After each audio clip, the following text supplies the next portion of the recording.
여러분 안녕하세요. 10월의 끝자락을 코앞에 두고 있네요. 저는 결혼한 지 3년 차의 여자입니다. 나이는 33이고 저희 남편은 37, 그리고 곧 돌을 앞두고 있는 딸아이 하나가 있습니다. 여기까지만 가족 소개를 하면 저희는 참 단란하고 이제 막 아기가 예뻐서 사는 게 좋아 죽겠는 그런 행복한 가정처럼 보일 텐데요. 여기에 한 사람 더 제가 오늘 소개하고자 하는 저희의 가족 구성원이 있어요. 그분은 바로 저희 시어머니십니다. 시부모님은 부부 사이가 아주 돈독하고 좋으세요. 지금도 시아버지가 시어머니의 말씀이 아주 껌뻑 죽고 못 살 정도로 집안의 군기를 바짝 잡고 사시는 분이 바로 저희 어머니셨죠. 결혼 전에는 이런 가정의 모습을 보면서 남편이 더욱 100점짜리 남자라고 생각을 했습니다. 부부 사이가 좋은 시부모님 아래에서 자랐다면 분명 남편도 보고 배운 게 있으니 저한테 자상하게 잘 대해줄 거라고 생각을 했거든요. 또 정서적으로도 굉장히 안정된 인생을 살았을 것이라는 생각도 했었고요. 긴장 하나 하지 않고 너무나 자신감에 찬 채로 이 남자랑 결혼을 했습니다. 나같이 시댁 좋고 남편 좋은 사람이 어디 있겠나 싶었던 것이죠. 성격이 원체 조용조용하고 고분고분한 남편이었기 때문에 서로 치고받고 싸우는 일로 이혼하잔 말은 안 나오겠거니 했습니다. 고분한 남편이랑 조용히 잘 살 줄로만 알았던 거예요. 하지만 시어머니가 저희 결혼 생활에 개입을 한 건 결혼하고 불과 6달도 채 지나지 않았을 때였습니다. 저는 현재 학교를 재직 중인 선생이고요. 나름 여자 직업으로는 최고라고 불리우는 일을 하고 있는 사람이었습니다. 제 직업으로 어디 가서 떵떵거리며 자랑질하는 성격은 절대 아니었지만 그래도 늘 저 스스로에 대한 자부심은 가지고 살았습니다. 학창 시절에는 열심히 공부했고 대학에 들어가서도 과외하고 학비 벌면서 남들 놀 때 술 한 모금도 안 마시면서 노력해 얻은 저의 직업이었으니까요. 제 스스로를 자랑스러워하고 또 떳떳해하는 데에 충분한 이유가 있었습니다. 그런데 결혼하고 바로 시어머니가 해외였던 신혼여행지에까지 카카오톡을 보내오며 안부를 물으시더라고요. 심지어 남편이 아니라 저한테 전화까지 거셔서는 어디서 뭐라며 신혼여행을 보내고 있는지, 그리고 저녁엔 자기 아들이 해산물을 먹으면 탈이 잘 나니까 최대한 고기를 먹이라고 하면서 은근히 잔소리인지 아닌지 모르겠는 기분 껄끄런 말씀을 하셨습니다. 당신 아들이 걱정된다면 직접 문자를 남겨서 고기를 먹으라 하면 될 텐데, 그럼에도 불구하고 인생에 한 번뿐인 신혼여행을 하는 중이니까 최대한 연락을 하는 걸 좀 피하는 센스를 보이셨어야 할 텐데 전혀 그런 센스가 없었어요. 오히려 며느리한테 전화를 해서는 당신 아들 걱정하시는 그 모습에서 아뿔싸, 내가 이 시댁을 잘못 본 게 아닐까 하는 두려움에 밀려왔습니다. 시부모님 사이가 좋고 가정적인 이 집안의 내막에는 아들을 향한 시어머니의 끔찍하고도 징글징글한 사랑이 숨겨져 있는 게 아닌가 하고 말이죠. 그리고 아니나 다를까 신혼여행에서도 연락을 해대던 그 유난스러움은 한국에 돌아와서도 계속되었어요. 조금이라도 연락이 없으면 너는 어른들이 걱정하는 걸 뻔히 알면서 전화를 안 하니? 내가 너희 부부를 잘 살라고 얼마나 생각을 하고 사는데 나 섭섭하려 그런다.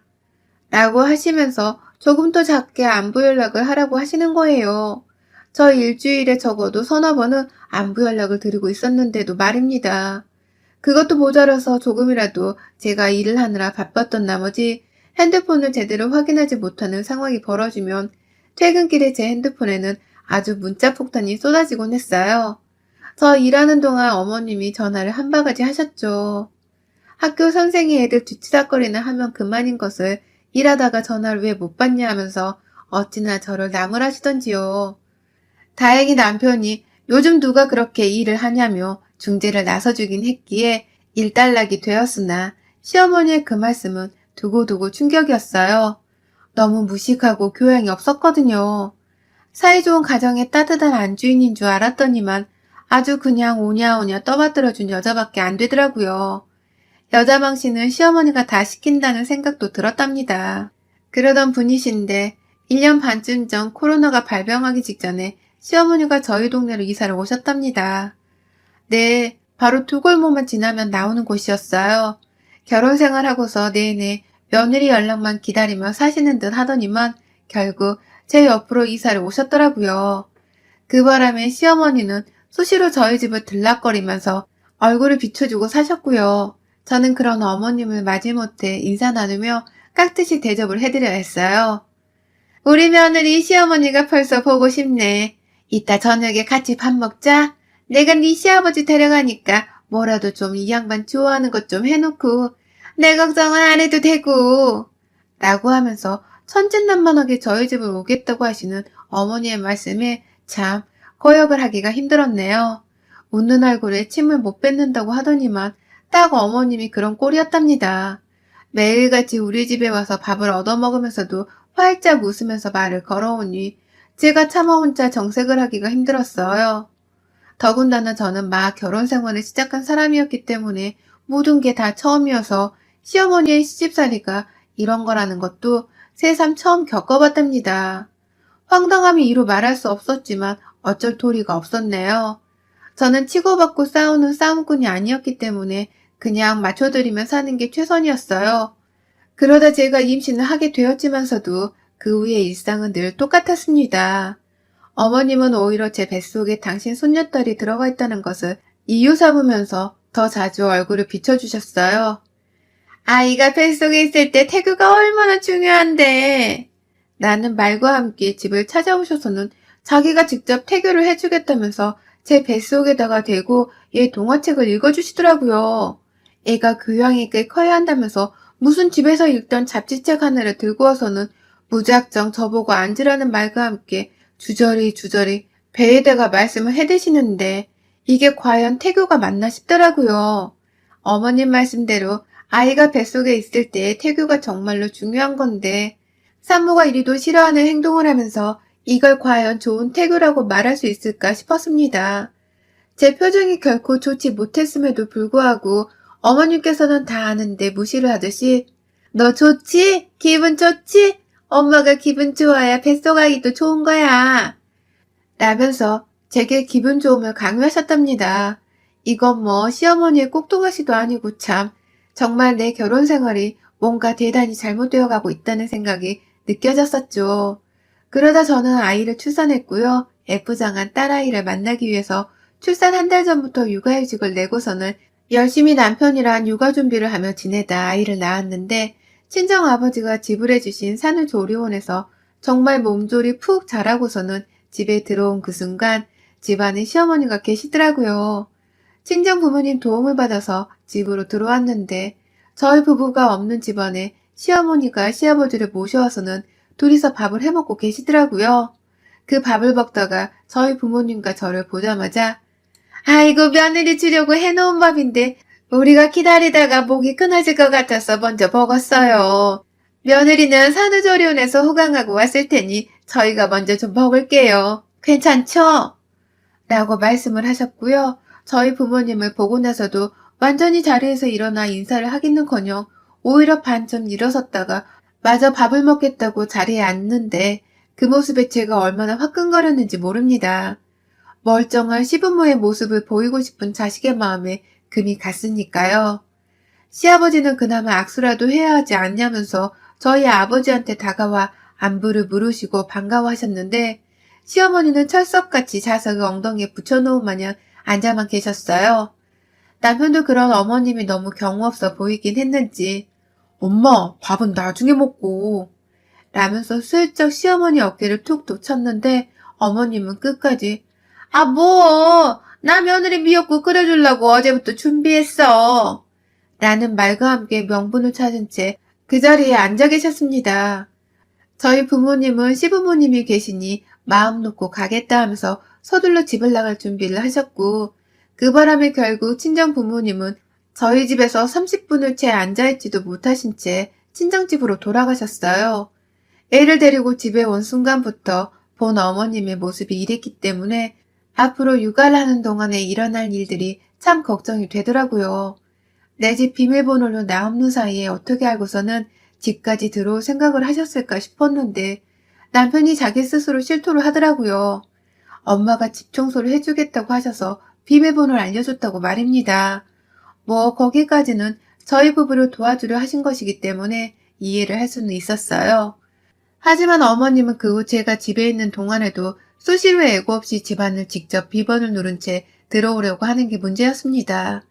차라리 온다고 말씀을 하고서 와서는 아이라도 돌봐주려는 거면 제가 두 팔 벌려 환영을 했을 텐데 그냥 집에 와서는 애 얼굴만 신이 나선 구경을 하시고 자기가 애를 잘 본다면서 자는 애를 굳이 안다가 깨워서 울리기까지 하면서 오히려 사고뭉치처럼 행동을 하셨어요.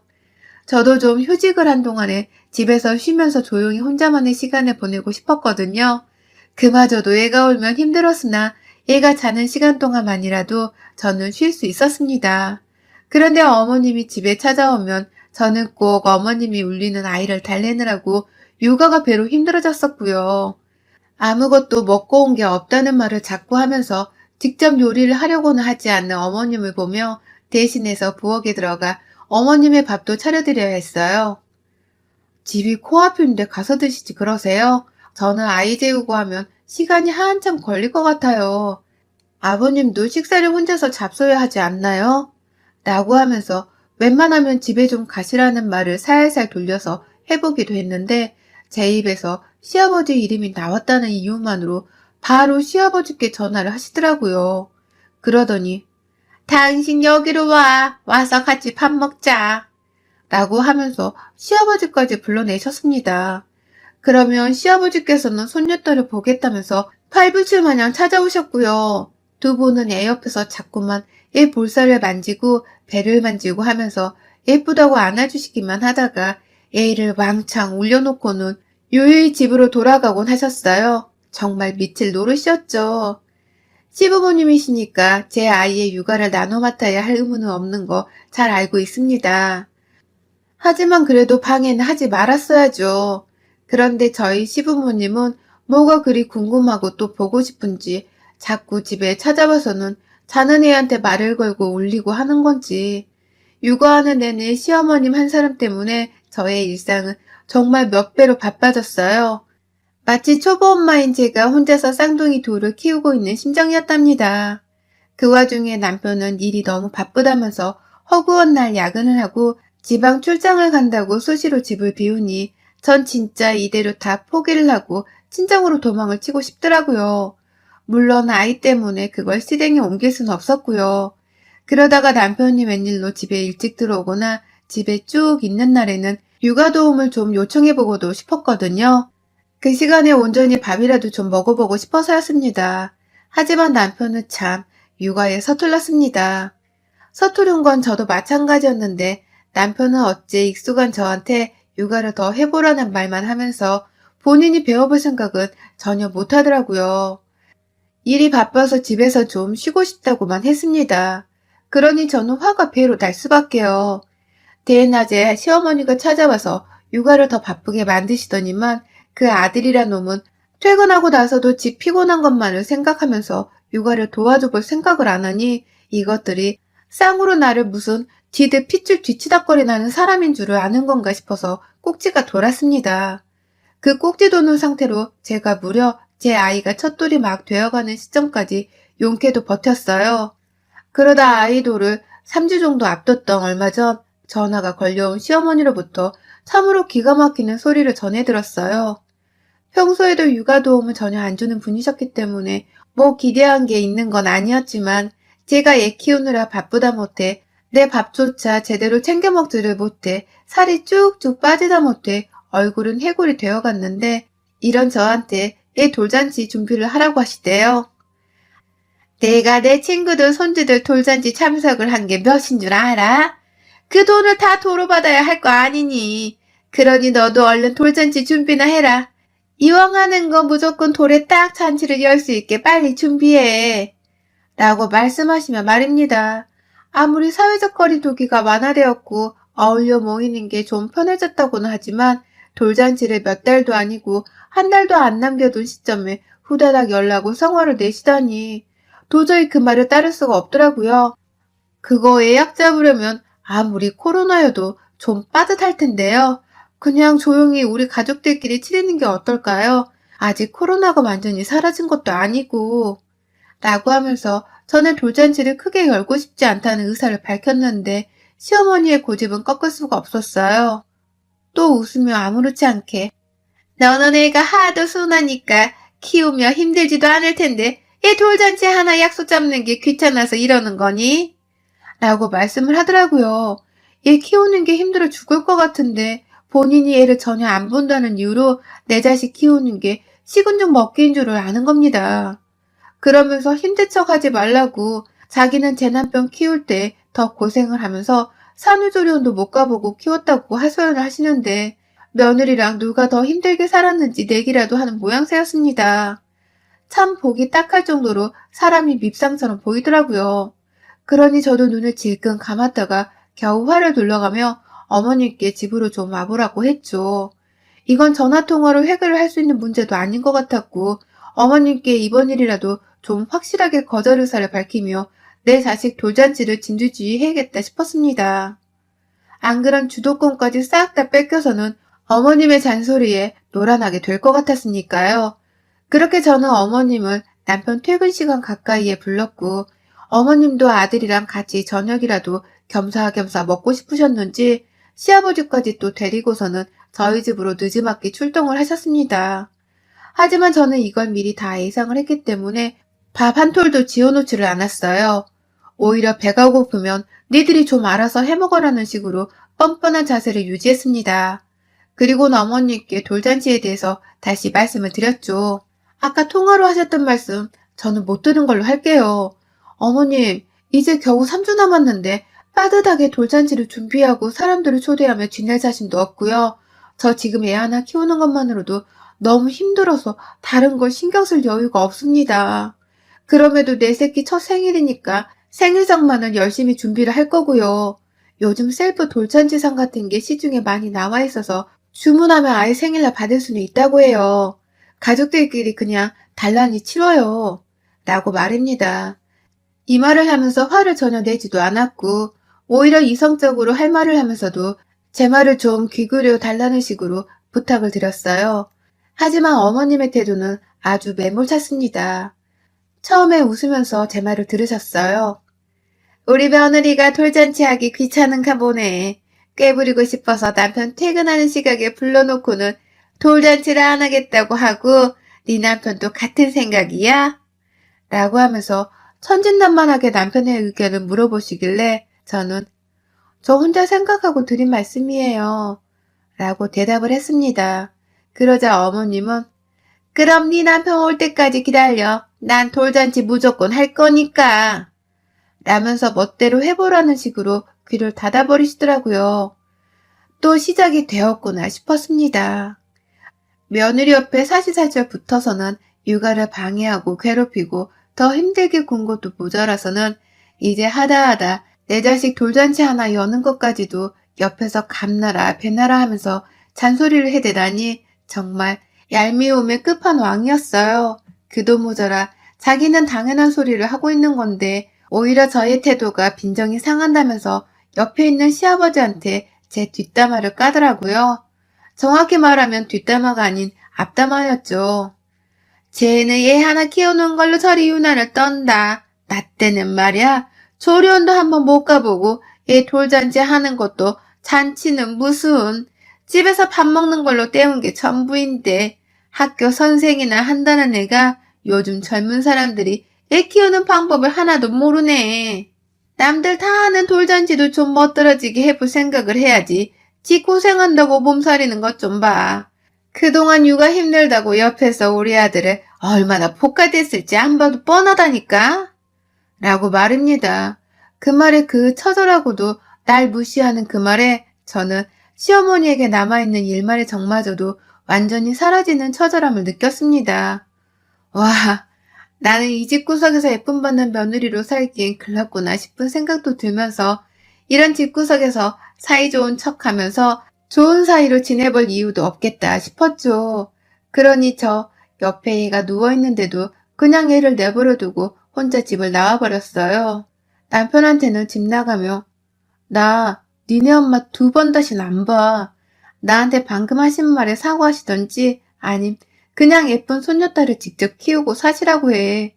애고 뭐고 나 이제 며느리 탈피한다. 니네 엄마 사과받기 전까지는 연락하지 마라. 라고 문자를 보냈고요. 밖으로 나가는 저를 향해 너 뭐하니?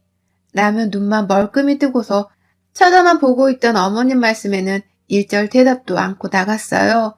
아주 잠시 시아버지가 저를 붙잡으면서 다 진심은 아니다. 네가 오해하지 말고 들어야 해. 라며 말씀을 해주셨을 때 흔들렸지만 그 옆에 있는 시어머니와 눈이 마주친 순간 뒤도 안 돌아보고 집을 나왔어요. 지갑 하나 들고 나온 바람에 무턱대고 호텔 하나 잡고서는 들어갔는데 아휴, 아이 생각에 두 다리가 제대로 뻗어지지도 않더라고요. 그 와중에 남편은 무슨 소리냐는 문자만 보내오다가 집에 도착해서 시어머니로부터 말을 전해 들은 건지 막 전화를 해오는데 그냥 받고 싶지 않았습니다. 당장 다음날에 휴가를 내서라도 네 새끼를 한번 제대로 키워보라면서 배째라는 식으로 남편을 나몰라라 했죠. 친정 부모님이 놀라실까 싶어서 일단은 연락도 드렸고 엄마는 친정으로 당장 들어오라고 했는데 부모님 얼굴을 보면 제 마음이 약해질 것 같아서 차마 그러지는 못했어요. 호텔에서 그냥 호캉스라도 해보자는 심정으로 돈 좀 쓰며 살았습니다.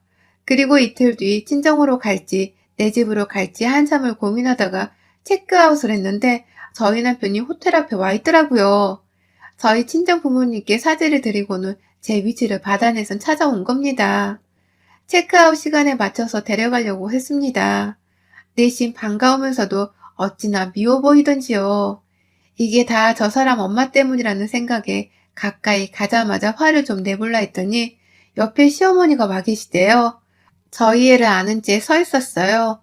이틀 동안 저랑 남편 대신 집에서 급하게 일을 돌봐주신 건지 혼이 쏙 나가서는 몰골이 말이 아닌 채로 와 계시는데 말을 안 하셔도 알겠더라고요. 저 없이 애 보느라 고생을 했다는 것을요. 아니나 다를까 어머니께서는 내가 너무 미안했어. 말이 너무 험하게 나와버렸지? 아무것도 참견 안 하고 니들 사는 거 그냥 내버려 둘 거야. 내가 진짜 약속할게. 그러니까 그냥 집에 와라. 애 엄마가 이 옆에 없으면 어쩌니? 라면서 얼마나 제게 집에 돌아오라고 애원을 하셨는지 몰라요. 정말 아무것도 안 하고 살 테니까 얘 옆에만 있어달라고 하면서 사정을 하셨답니다. 다리를 동동 구르며 아이를 안은 채로 저에게 주려고 하시다가 제가 아이를 거부하는 척을 하니 이러다 큰일 나겠다 싶으셨는지 얼마나 제게 싹싹 비셨는지 몰라요. 자신의 잘못을 용서해달라고요. 그리고 저는 그 자리에서 어머님으로부터 다시는 내 집에 발걸음을 잡게 해서는 주제넘게 엄마의 삶에 간섭하지 않겠다는 약속을 받아냈습니다. 애초에 며느리 얼굴을 1년에 딱 2번, 명절 빼고는 절대 보지 않겠다는 극적인 약속을 받아냈어요. 옆에서 남편도 무조건 약속을 이행하라며 제 편을 들어 시어머니를 나무랐고 그렇게 어머님의 약속을 제대로 확인받고 나서야 전 제 딸을 제 품에 안았답니다. 그 후 지금껏 어머님은 정말로 내 자식 돌잔치에 대해서 일절 언급을 하지 못하고 계세요. 애초에 연락 자체를 하지 않기로 약속을 하셨기 때문에 의견을 나눌 시간조차 벌지를 못하고 계시는 상황이에요. 저는 이 상황을 너무나 기쁘게 받아들이면서 저 혼자 소박한 딸아이 돌상 준비를 하는 중이고요. 꼭 이렇게 극한의 상황에 내몰리도록 해야 말을 듣는 인간들이 있습니다. 우리 어머님 같은 사람이 그렇죠. 또 그럴 일이 없다고 믿고 싶으나 만약 내 집에 또 찾아와 나를 힘들게 하는 상황을 만드신다면 전 그때 아이를 데리고서 이 집과 이혼을 해버리는 한이 있더라도 집을 나가버릴 거예요. 시어머니 코를 이번보다 훨씬 더 납작하게 해줘서는 벌벌 기도록 만들어낼 겁니다. 그러니 어머님 제발 그런 극한의 상황에까지 치닫지 않게 하도록 주의를 제대로 하시길 이 자리를 빌어 당부드립니다. 여러분의 생각은 댓글로 남겨주세요. 오늘도 시청해주셔서 정말 감사합니다.